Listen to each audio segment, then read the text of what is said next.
Olá, a carreira de engenharia está cheia de caminhos e oportunidades, né? Mas tem uma pergunta que não quer calar. Como é que vai estar o salário da área no futuro? Bom, nesta análise, a gente vai mergulhar fundo no que esperar para os salários de engenharia aqui no Brasil em 2025. Pois é, essa é a pergunta de R$ 1 milhão, não é mesmo? Vamos deixar de lado os achismos e ir direto para os números. A gente vai entender juntos quais fatores e, claro, quais especialidades definem o verdadeiro potencial de ganho nessa área que é super importante para o nosso país. E para guiar essa nossa exploração, eu preparei um roteiro bem claro. A gente vai ver o ponto de partida, o que faz o salário subir, as áreas que pagam melhor, as habilidades que o mercado mais quer e, por fim, como juntar tudo isso para chegar lá no topo. Vamos nessa? Beleza, para começar, a gente precisa entender a base de tudo. Qual é o ponto de partida oficial, sabe? Aquele valor de referência para a remuneração de um engenheiro no Brasil. E o número de partida é este aqui, R$ 9.012.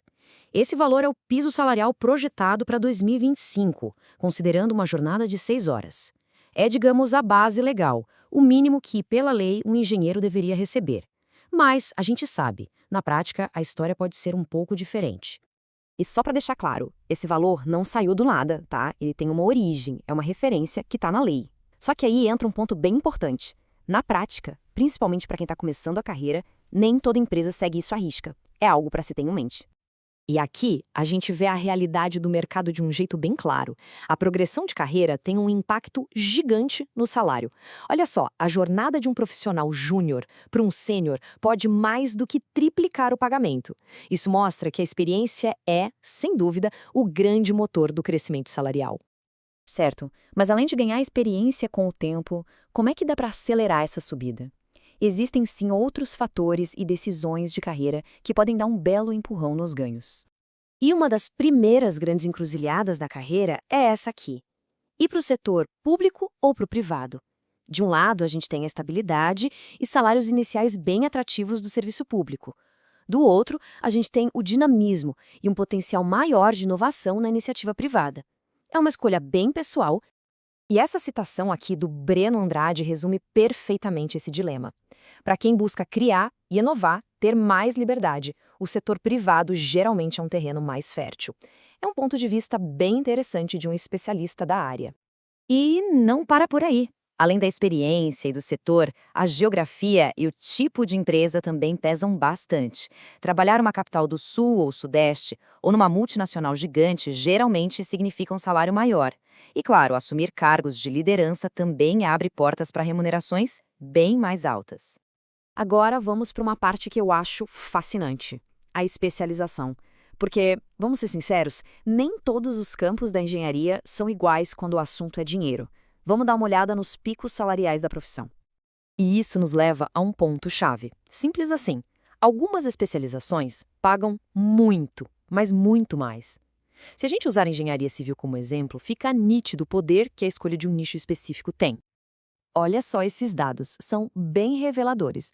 As especializações ligadas à infraestrutura de grande porte simplesmente dominam o topo da lista. Áreas como ferrovias, pontes, portos, elas exigem uma qualificação altíssima e, como a gente pode ver, recompensam muito bem por isso.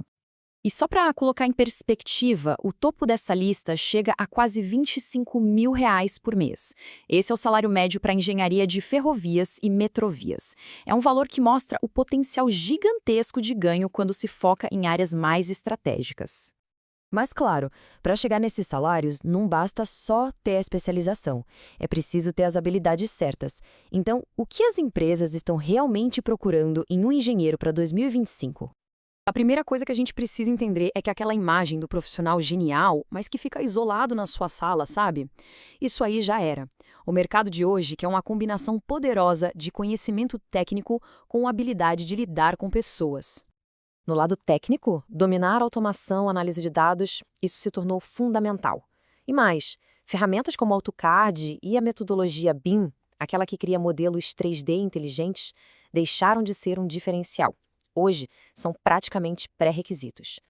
E olha, tão importante quanto a técnica é o lado humano. As empresas buscam ativamente por profissionais que sabem liderar, que resolvem problemas complexos e que pensam fora da caixa. São essas as famosas soft skills, que no fim das contas definem os engenheiros de maior sucesso hoje em dia. Para fechar, vamos juntar todas essas peças do quebra-cabeça. A ideia agora é traçar um caminho claro para quem busca não só um salário bom, mas uma carreira de sucesso e com impacto na engenharia. Então, aqui está o resumo da estratégia. A jornada se apoia em 3 pilares. Primeiro, construir uma base sólida de experiência. Segundo, fazer uma escolha inteligente de especialização, mirando áreas de alta demanda. E terceiro, que é crucial, desenvolver continuamente tanto as habilidades técnicas quanto as humanas. Bom, o mapa está aí, mostrando o caminho para uma carreira de sucesso na engenharia. Com todas essas informações na mão, fica a pergunta final, que na verdade é mais uma reflexão para a jornada profissional de cada um.